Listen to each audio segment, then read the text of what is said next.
Bom dia para você, meu querido aluno do oitavo. Hoje eu vou fazer uma síntese do início da aula que a gente introduziu basicamente pelo Meet, tá? Aula 11, Brasil se separa de Portugal, independência, né? Com uma interrogação, porque realmente até que ponto a gente se livrou, né, do monopólio português, se toda a elite portuguesa que controlava o Brasil se deslocou para o Brasil agora, né, para a colônia.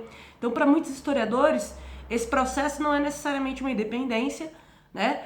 Porque a elite portuguesa, tanto a aristocrata quanto a monarquia, se deslocarem para o Brasil foi um sinal de tentativa de domínio, uma vez que o Brasil estava eclodindo várias rebeliões contra a colonização, beleza?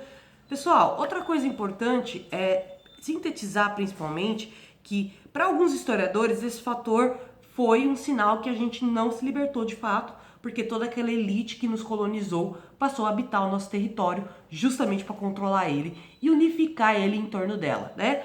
Por outro lado, para alguns historiadores foi sim um sinal de libertação, uma vez que com a abertura dos portos no Rio de Janeiro, a gente passou a comercializar de maneira mais aberta com o mundo, isso trouxe novas ideias para o Brasil. É muito louco como ao longo da história, meus queridos, o comércio, ele faz parte, inclusive, muitas vezes, de uma não só de trazer produtos, como novas ideias e costumes diferentes, tá?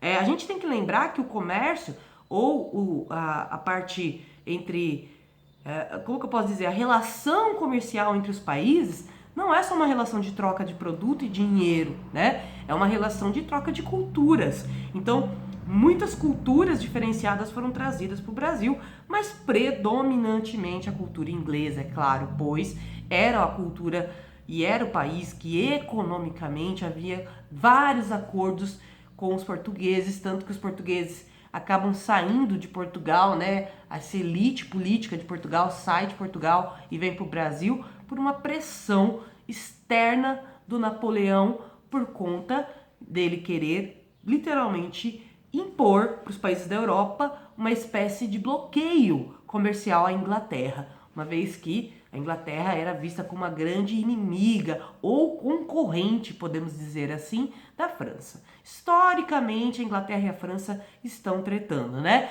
A gente sabe que a Guerra dos 100 Anos foi uma guerra entre Inglaterra e França, existe essa rivalidade mesmo entre os dois reinos. Então, Portugal ficou no meio dessa rivalidade, acabou que estava entre perder a sua colônia, a maior colônia que era o Brasil, ou perder o contato com os ingleses e se sucumbir a Napoleão. Eles preferiram manter a colônia e manter o contato com os ingleses através dessa fuga, tá? Então, para alguns historiadores, a abertura dos portos significou um novo modelo econômico trazido para o Brasil. Além do mais, com a vinda da família real portuguesa, também nós tivemos a primeira construção, né, por volta do século XVI para o século XVII. Aqui no caso, desculpa, gente, desculpa, eu fiz um comentário errado. Aqui no caso, no século XVIII para o século XIX, tá? Por volta de 1700 a 1800, vai ter agora, a partir de então, um grande investimento no surgimento de estruturas básicas para essa aristocracia. Então, como era uma aristocracia que estava sendo caçada tanto pelo seu povo, que estava indignado com o fato de eles serem fugidos para o Brasil, quanto por franceses e aliados franceses, né? Eles vão querer criar universidades no Brasil, eles vão querer criar a primeira biblioteca da nossa história. Então eles vão trazer esse lado bom da Europa, né, entre aspas. Eu falo lado bom porque é uma coisa que vai acrescentar para a sociedade brasileira. Então vai surgir a Biblioteca Nacional, que existe até hoje como grande patrimônio da nossa história e considerado um dos maiores arquivos, né? Não é à toa que na Biblioteca Nacional tem o maior arquivo nacional nosso, né, presente.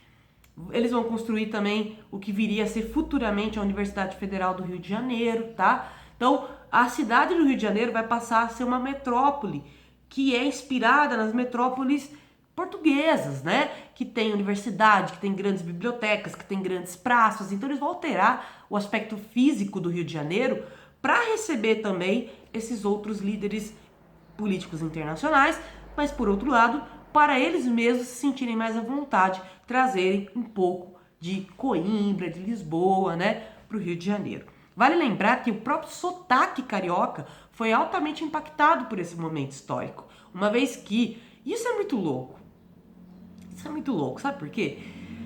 Por mais que havia essa rivalidade entre Portugal e França por conta da questão inglesa, né? Os portugueses admiravam muito os franceses, tanto que dizem os historiadores que os portugueses eles imitavam o jeito dos franceses falarem, e esse jeito deles de imitar o sotaque francês foi o que originou o que hoje a gente chama de sotaque carioca, tá? Então, muitas coisas aconteceram nesse período histórico, tá? Vale lembrar que o Brasil passou a ser um país onde a aristocracia portuguesa vai tentar unificar esse país em torno de si, e aí eles vão criar símbolos nacionais, né? Vai começar a ter toda essa preocupação a partir de então. É claro que só vão surgir oficialmente após a independência, né? Após o Dom Pedro I pedir a independência do Brasil de fato. Mas vale lembrar que a própria configuração das colônias mudou muito, tá? Então, meus queridos, é o seguinte, vocês vão fazer para mim a atividade da página 134, que fala sobre a vinda dos portugueses e a abertura dos portos. Minutinho, gente. Minutinho. Então, vocês vão fazer essa atividade. Como vocês viram, foi uma aula bem curta, porque eu já tinha feito a explicação dessa introdução da aula, então eu só meio que revisei. Agora que vocês estão com a apostila na mão, vocês vão poder fazer a atividade, tá? Faça então a atividade para mim da página 134. Um beijo para vocês e até a próxima.